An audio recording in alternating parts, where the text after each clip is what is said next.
Herkese merhabalar. Yeni bir video ile birlikteyiz. Elimde şöyle diğer malzemeleri bir kenara alacak olursam en çok dikkatinizi çekmesi gereken amfi ile başlıyorum arkadaşlar. Piyasada 5-10 liraya bulabileceğiniz küçük bir amfi.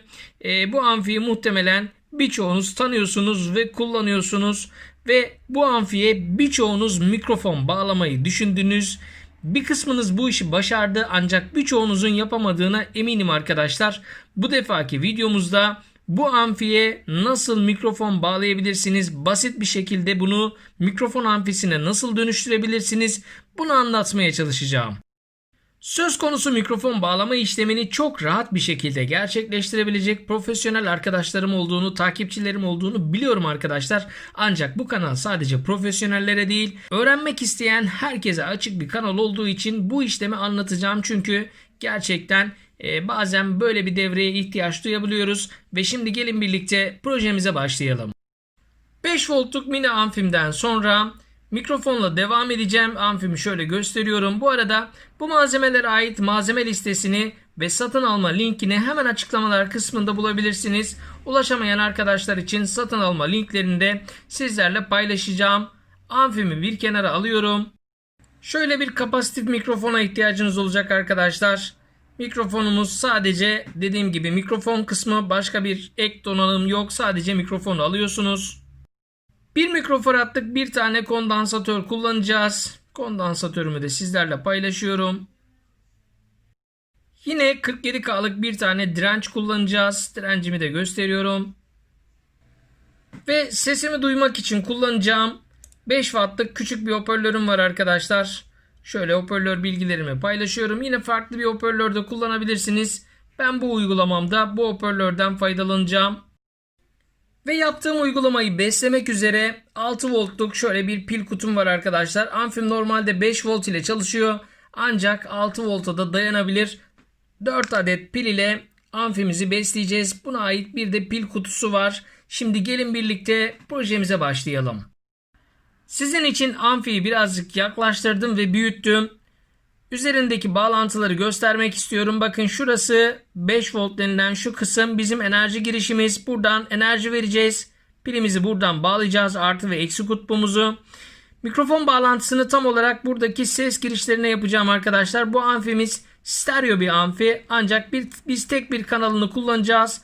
L kanalını, yani şu kanalı kullanacağım. İsterseniz iki kanalı birden de aktif edebilirsiniz. Bir köprü bağlantısıyla buradan faydalanabilirsiniz. Şurası bizim ses girişimiz ve şurası da zaten çıkış diye yazıyor arkadaşlar. Şuralarda sağ ve sol kanal olmak üzere ses çıkışlarımız. Şimdi mikrofon bağlantısıyla devam edelim. Rahat montaj yapabilmek için şuradaki ses girişine ve ortak girişimize bir miktar lehim sürüyorum. Hatta şuraya da sürelim, çirkin gözükmesin. Sırada 1 mikrofaradlık kondansatörüm var. Hemen bağlayıp sizlerle paylaşıyorum. Kondansatörümüzü hemen şuraya bağlıyoruz. Bakın şuradaki ses girişimize bağladık. Ve eksi kutbu amfimizi gösterecek şekilde bağlıyorsunuz. Yani bu şekilde bir bağlantı oluşturuyoruz. Sırada mikrofon bağlantımız var. Bilmeyenler için şöyle gösteriyorum. Bakın mikrofonun dış kısmına bir bağlantı gözüküyor. Bir tanesinde ise yok. Bu dış kısmına bağlı olan kısmımız bizim eksi kutbumuz. Herhangi bir noktaya bağlı olmayan, ortada duran ise artı kutbumuz. Şöyle üzerine de yazdım sizin için.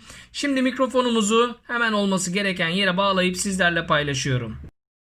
Rahat lehimleme yapabilmek için kondansatörümün açısını biraz düzelttim arkadaşlar. Hemen mikrofon bağlantımı gösteriyorum. Bakın mikrofonumun eksi kutbunu, şuradaki eksiği buradaki ortak bağlantımıza, yani GND eksi pinine bağlıyoruz. Şöyle tutturalım. Lehim pek iyi olmadı ama oraya birazcık lehim ekleyeceğiz. Mikrofonumuzun artı kutbunu da hemen kondansatörümüzün artı kutbu ile birleştiriyoruz. Şuradan birazcık lehim sürerek bu işlemi tamamladım. Şuradaki lehim iyi olmamıştı. Onu da hemen tazeleyelim arkadaşlar. Şu şekilde tamamladık. Artık mikrofonumuzun ana girişleri tamamlandı. Şimdi bir tane direnç ekleyeceğim. 47K'lık bir direnç ekleyeceğim. Bu direncin tek bir görevi var. Mikrofonu beslemek arkadaşlar. Mikrofona enerji sağlamak.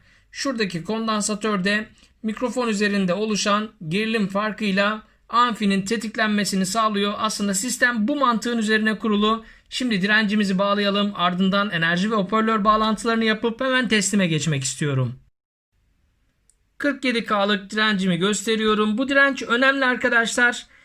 Farklı dirençlerde kullanabilirsiniz. 10K'dan 80K'ya kadar olacak bütün dirençler bu mikrofonu çalıştırabilir. Ancak en iyi, en verimli sonucu 47K'lık direnç ile aldığınızı söylemem gerekiyor. Şimdi direnç bağlantısını tamamlayalım. Hemen direncimi yerleştiriyorum. Bu arada direncimi birazcık izole ettim. Kırmızı bir kablo yardımıyla.